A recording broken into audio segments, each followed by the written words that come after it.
피청구인 법무부 장관 박성재입니다. 우선 피청구인에게 진술할 기회를 주신 재판관님께 감사의 말씀을 드리며 평소 나름 모범적으로 공직생활을 해왔다고 자부하고 있었는데 이 탄핵 심판정에 서게 된 것을 대단히 안타깝게 생각합니다. 무릇 탄핵은 국가에게는 그 소추 의결 자체로 고위 공직자의 직무가 정지되고 대행체제로 운영될 수밖에 없어 국정 공백 내지 정부 기능의 장애를 초래하게 되고 공직자 개인에게는 소추가 결의되었다는 사실 자체로 불명예스럽고 나아가 그 소추가 인용되면 그 직에서 파면되는 결과 외에도 연금 등 여러 가지 권리에 엄청난 불이익이 따르게 됩니다. 이러한 중대한 의미를 가지는 만큼 국회의 탄핵 소추는 충실한 조사와 증거 수집 절차로 신중하고 엄정하게 이루어져야 합니다. 우리나라 탄핵 심판 제도는 사법 절차나 징계 절차에 의한 처벌, 징계가 곤란한 사람들에 대한 보충, 보완적 제도로 알고 있습니다. 그리고 정치적 심판이 아니라 규범적 심판 절차를 취하고 있는 것으로 압니다. 그러므로 소추 및 심판 절차에서는 증거에 근거한 판단을 하여야 합니다. 우리 헌법재판소도 그러한 입장을 취하고 있는 것으로 알고 있습니다. 그러므로 국회 역시 증거로 입증 가능한 탄핵 사유에 대하여 소추 의결이 이루어져야 합니다. 그러나 본건 탄핵 소추 의결에 있어서 국회는 사실 확인을 위한 그 어떠한 조치도 하지 아니하였습니다. 오늘 여기서 소추 의결한 지 100일이 되었는데 그 소추 사유 중 하나인 장시호 관련 자료 미제출과 관련해서 국회의원들께서 그 자료를 받았는지 여부를 확인 이제 하겠다고 합니다. 즉 본인에 대한 국회의 탄핵 소추는 국회 차원의 별도의 조사나 증거 수집 절차 없이 비상계엄이 내란이며 침묵은 공모라는 궤변을 주된 탄핵 사유로 삼았고 구체적인 헌법, 법률 위반 행위조차 제대로 특정하지 않은 채 소위 카드라식 의혹 제기에 불과한 언론 기사들을 증거로 첨부하였을 뿐입니다. 소추 당시 탄핵 사유를 입증할 구체적 증거는 없었으며 현재까지도 없습니다. 이렇듯 탄핵 사유를 뒷받침할 만한 아무런 증거가 없음에도 국회법에서 정한 조사 절차마저 생략한 채 이루어진 이 건 탄핵 소추는 소추 절차 자체가 국회법에 위반한 것으로 보아야 합니다.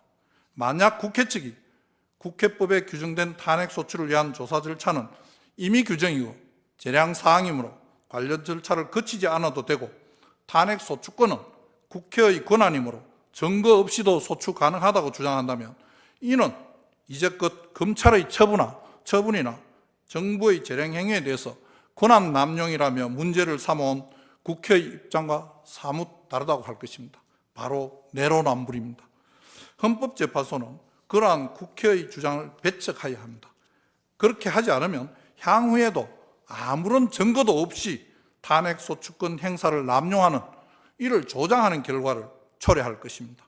국회의 졸속 탄핵 사추는 탄핵 인용 즉 파면을 목적으로 하는 것이 아니라 오로지 고위공직자의 직무정지 이를 통한 국정공백 내지 마비를 초래하기 위한 의도로 제기된 것으로 볼 수밖에 없습니다.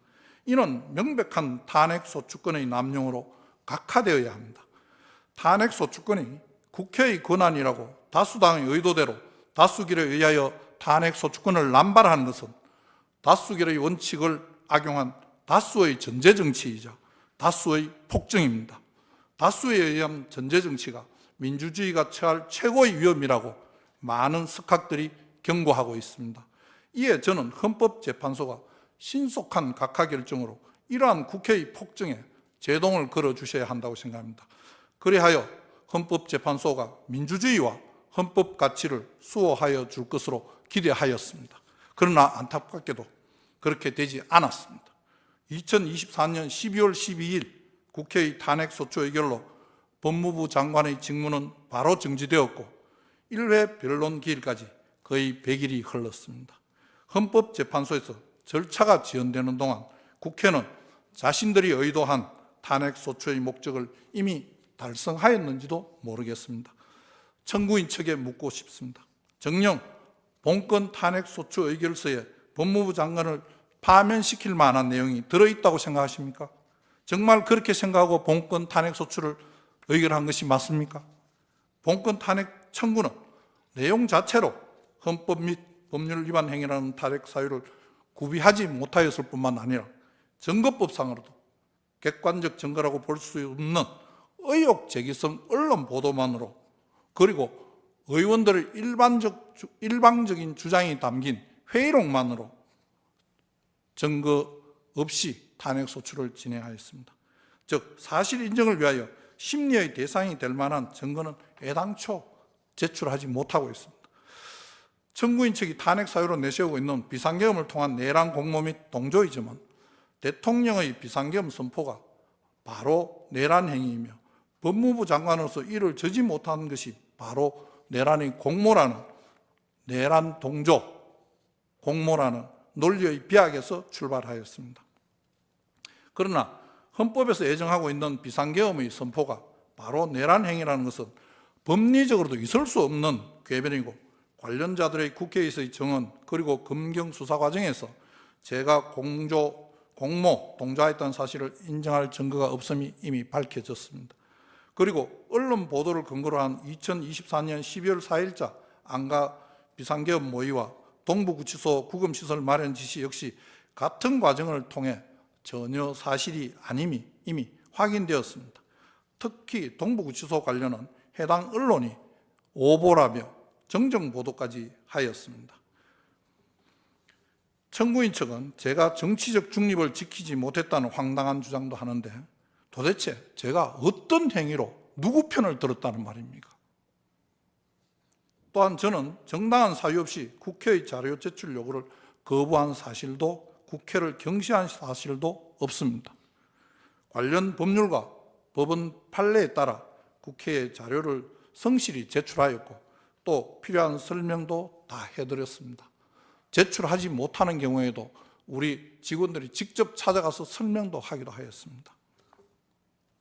제안 설명을 하는 국무위원에게 소리치고 삿대질하는 국회의원을 쳐다보았다는 것이 국회의 경시 태도입니까?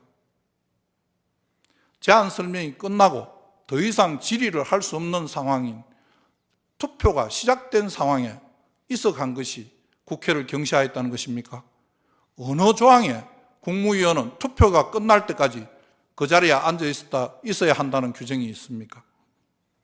저는 도저히 이해할 수가 없습니다. 국회의 탄핵소추 의결서를 아무리 살펴봐도 저희 어떠한 행위가 헌법과 법률을 위반하였다는 것인지 도무지 알 수가 없습니다. 거듭 강조하건대 본건 탄핵소추는 오로지 법무부 장관의 직무정지를 목적으로 이루어진 국회의 권한 남용입니다. 다수결 원칙에 편성하여 법을 악용한 다수당의 폭거에 불과합니다. 아니면 말고식으로 제기되는 이러한 국회의 후안무치한 정치적 탄핵소추, 즉 국회의 권한 남용을 그 피해자가 있습니다. 첫 번째로 당사자인 공직자들입니다. 두 번째로 무용한 절차를 진행해야 하는 헌법재판소입니다. 그리고 그 무용한 절차에 혈세를 부담하는 대한민국 국민들이 피해자입니다.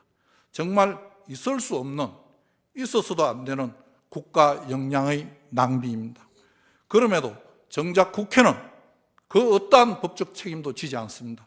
오히려 한 해 많은 수억 원이 넘는 국회 측 대리인 비용까지 국민들이 혈세로 부담하고 있습니다.